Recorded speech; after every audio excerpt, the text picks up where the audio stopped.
नमस्कार, मैं हूं चिराग गोठी और मेरे साथ हैं सुनील गुप्ता साहब, तिहाड़ जेल के पूर्व जेलर, तिहाड़ जेल के पूर्व पीआरओ और अभी हाल ही में इनकी किताब भी आई है ब्लैक वारंट के नाम से।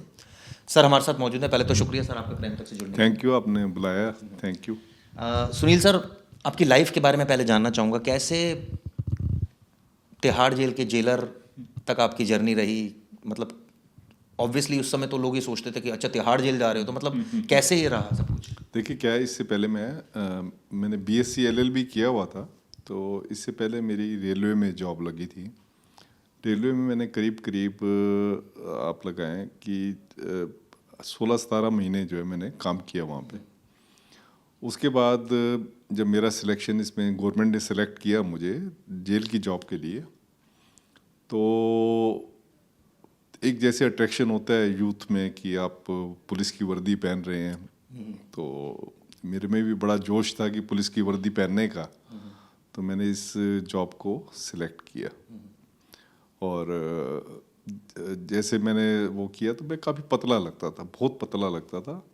कद तो मेरा था 5'11" के 10'11" के बीच में था, पर मैं बहुत पतला था। एग्जैक्टली मैं बताऊँ 56 kg जो है मेरा वेट होता था। और मैं परेशान हो गया था कि यार 56 kg से बढ़ता ही नहीं आगे। क्योंकि इन दिनों में क्या होता था कि कोई कन्वेंस अपनी होती नहीं थी, आप बस पे जो है जाते थे तो उससे आप बराबर रहते थे बिल्कुल।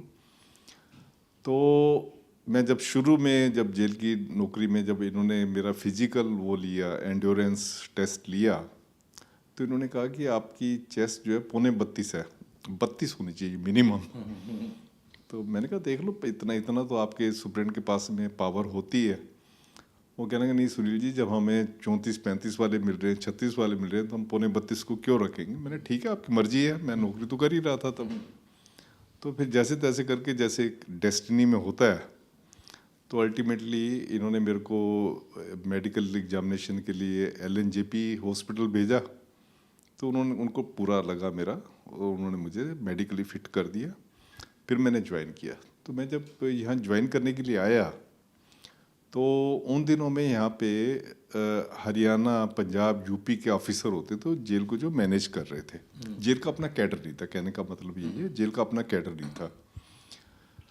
तो जेल का कैडर पहली बार बना था 81 में। जेल का अपना कैडर बना था। इन्होंने ये फैसला किया दिल्ली गवर्नमेंट ने कि जो पंजाब से या हरियाणा से जो ऑफिसर्स आ रहे हैं, इनकी जगह हम दिल्ली के अपने ऑफिसर्स रखें, क्योंकि करप्शन की बहुत कंप्लेंट्स होती थी उस टाइम पे। तो जब मैं आया तो मुझे पता लगा कि काफ़ी सारे लोग जो है बड़ी बड़ी अप्रोच लेके आए हुए थे। तो पर मेरी तो भगवान के अलावा किसी की अप्रोच नहीं थी। तो मैं जब आया तो सुप्रीम जेल से, जैसे कस्टमरली होता है, हमें सुप्रीम जेल से कमरे में ले गए। मैं वहाँ गया उनके पास। तो कहने लगे कि आप यार, ये इतनी अच्छी नौकरी थी आपकी रेलवे की, आप उसको छोड़ के यहाँ जेल जैसी जगह पे क्या करोगे। मैंने कहा बस अब थोड़ा शौक है करने का, कुछ करेंगे। तो एक्चुअली क्या होता है कि आपका एक कस्टमरी वेलकम होता है, सुप्रिटेंडेंट वेलकम करता है कि उसकी हेल्प करने के लिए कोई आया है। तो वो वेलकम मिसिंग था जब मैं गया। तो फिर मुझे किसी ने बताया कि आप वेट करो। मैं फिर बाहर जाके बैठ गया, वेट कर रहा था कि कब ये मुझे ड्यूटी पे लेंगे। सिलेक्शन तो मेरा गवर्नमेंट ने कर दिया था। ठीक है। मुझे पता था कि ये कुछ कर भी नहीं सकते, खाली डिले कर सकते, तंग कर सकते और कुछ नहीं कर सकते। क्योंकि सभी दिल्ली वालों को इन्होंने ऐसे ही तंग किया था। पर मेरे केस में अलग बात हो गई। तो इतने में क्या है कि मैं बैठ गया बाहर जाके। तो इतने में मैंने देखा कि एक कोई ऑफिसर लाइक आदमी जो है वो सामने आया। पेंट कोट वगैरह उसने डाला हुआ था। तो मैं उसको देख के खड़ा हो गया। तो उसने कहा आर यू न्यू। मैं कहा I have to join for the post of assistant superintendent here. Okay okay, so he is creating obstacles for you. मैं कहा he is creating obstacle for me. Okay, you please wait. मैंने wait की। वो बंदा superintendent jail के कमरे में सीधा घुस गया। मैं तो बाहर बैठा था।